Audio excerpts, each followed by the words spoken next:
Hi there. In this video, I'll be tutoring the useState hook in React.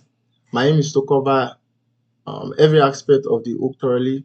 I understand that you may have already watched several videos online explaining about useState, but if you're here, you're on the right channel. I promise to simplify everything about useState. First, before you start learning useState, you need to understand JavaScript variables and JavaScript function and how they work. Let's write a simple JavaScript variable and we convert the variable into useState. Then we understand why we need useState instead of JavaScript variables in our React application. So I'll be writing a very simple count variable.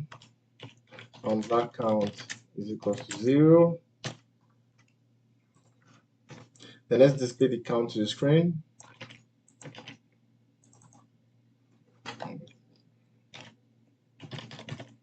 Count. Okay, so it's being displayed to the screen. Let's write a button to increment. So when we click on the button, it increments the count.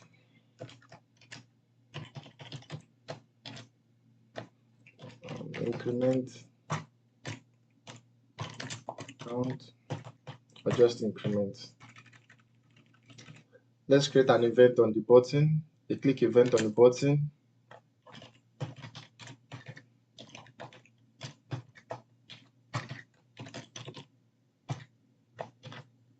Let's call it increment count.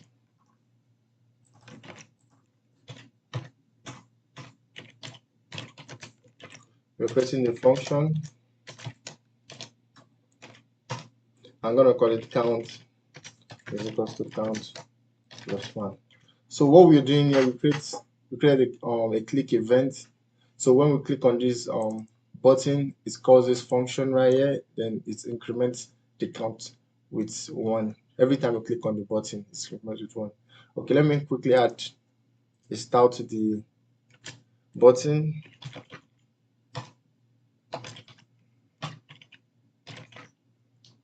Okay, so when we click on it, I'm clicking on it right now. It's not incrementing. It's incrementing, but it's not displaying to the screen. So let's check our console.log just to make sure everything is working.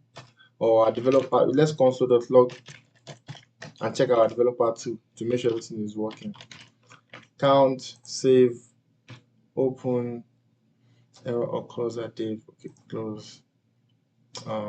Incrementing. Okay, now as you guys can see, it's incrementing, but it's not updating the UI.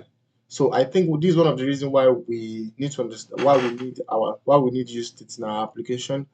One of the reasons why we need useState is one of these reasons. One, we need useState so every time the state or the variable value changes, it automatically updates the UI.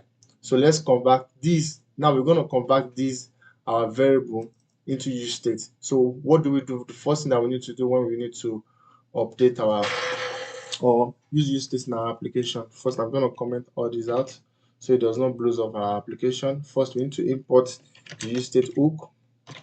useState. I'm going to comment out this. Then first, I'm going to write the useState, and I'll explain how the useState works.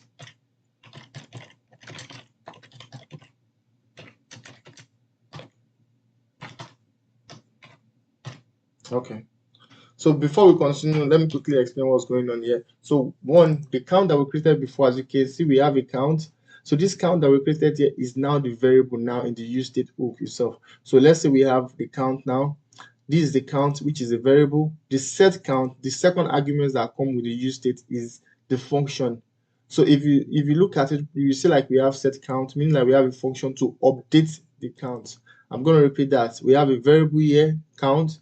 How do we update this variable? We have to use this function, the second argument, to update the count.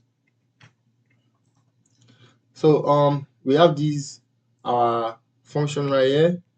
I'm going to uncomment it out so we're back to where we were. So then we're going to do set count is equals to count plus 1.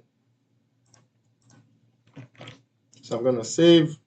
I'm going to clean our console. Then I'm going to click on our button to see if anything changes on our application. Oh wow, it works, right?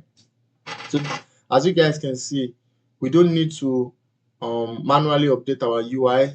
useState hooks automatically updates the UI for us directly. Furthermore to what we have learned about the first argument in the useState hook, I think it will make sense if we play around with the second argument in the useState array, which is the function. Let's create another button to create a counter and decrement the counter. Then we check if the decrement value is less than 0 before we update the decrement counter. So first, before we start coding, let's create another decrement button. Then it's gonna be, the name of the button is gonna be called decrement. I'm gonna add change the background color. I'm gonna save. Then I'll be copying this counter to the middle of the buttons. Save. Then I'll be creating the function. Now we call it decrement. Name of our button is decrement.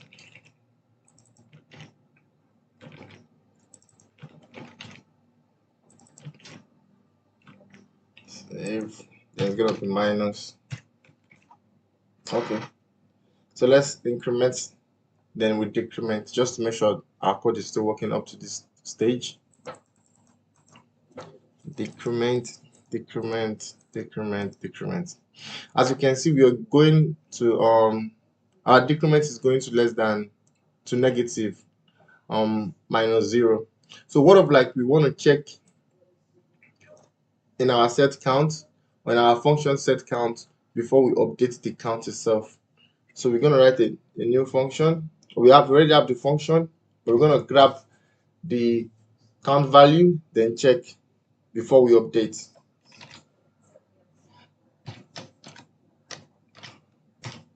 So how do we get this value of the count value in our set count here?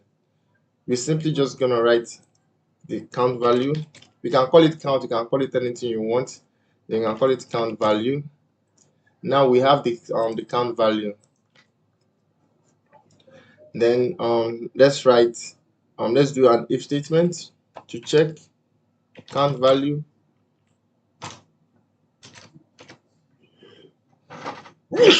Bless me. Minus count value. If we're checking if count value is less than or is equal to 0, then we return. So what we're doing here, we're doing some if count value is less than 0, then we return the current, or return the count value itself without doing anything. So this function is not going to do anything else. If count value is not less than 0, then we want to minus 1. Oh sorry, I have to return. So as I said before, just to run over the code one more time, I'll do a walkthrough of the code. So we're doing set count, which is our function here, and we're grabbing the value, the current value of this count. Then we're doing some kind of if statement here before we update. So we have if count value is less than 0, we return count value, else count value minus 1. So then this function is gonna do the deduction. I'm gonna refresh the page. You can refresh the page by pressing F5. So I'm gonna increment, then decrement. As you can see, if it's not going less than 0,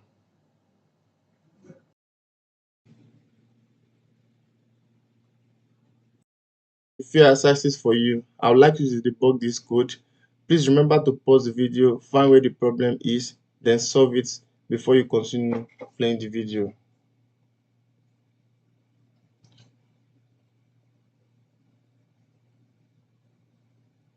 Okay, all right. I hope you did find the problem to this code. if it did not, I'm gonna try and show you where the problem is. As you can see in this code, if I save this code, it's gonna blow off. Let's save it. Let's see where the problem is gonna come from. As you can see, it's complaining that useState is not defined. So we did not, or I did not import useState. So before you use any hook in React, remember to always import the hook from the React library. So I'm gonna import the useState, save, then boom, our code is back to normal. This is one way we can import our useState hook from React. We can import it by destructuring the useState. Always remember to destructure the hooks from React, or you can just from the React object itself, you can call the useState. This is gonna work as well. If I remove this, it's still gonna work. As you can see, our application is still working.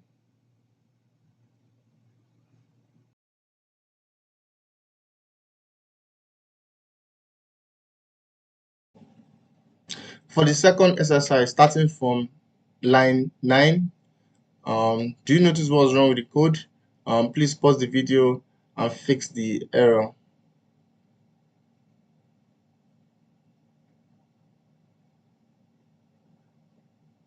Okay, the issue with the code is that I am trying to directly modify the count variable without using the set count function in my useState hook. You can only update the count variable with set count function. React relies on my set count to maintain state updates and triggers renders. So as you can see from my line 9, I am trying to directly mutate the count variable, which is very wrong. We can only update the count variable with the second argument, which is our set count. Just to repeat it one more time, we can only update, or you can only update the count variable using the set count. So if you don't believe me, I'm going to refresh our application. I'm going to press F5. Then if I run it, then we have a runtime error. So to fix it, I'm just going to revert comment out line, then on comment line 10, then save.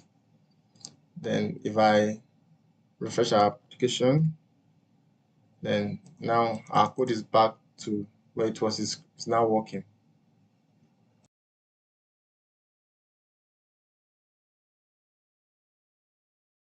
Finally, last exercise, can you tell what's wrong with line 10 of our code? Please pause the video and fix it. So the issue with this code is that I am attempting to directly set the state value using set count within the callback pass to set count. This is wrong because set count should be used to update the state asynchronously, not synchronously within its own callback.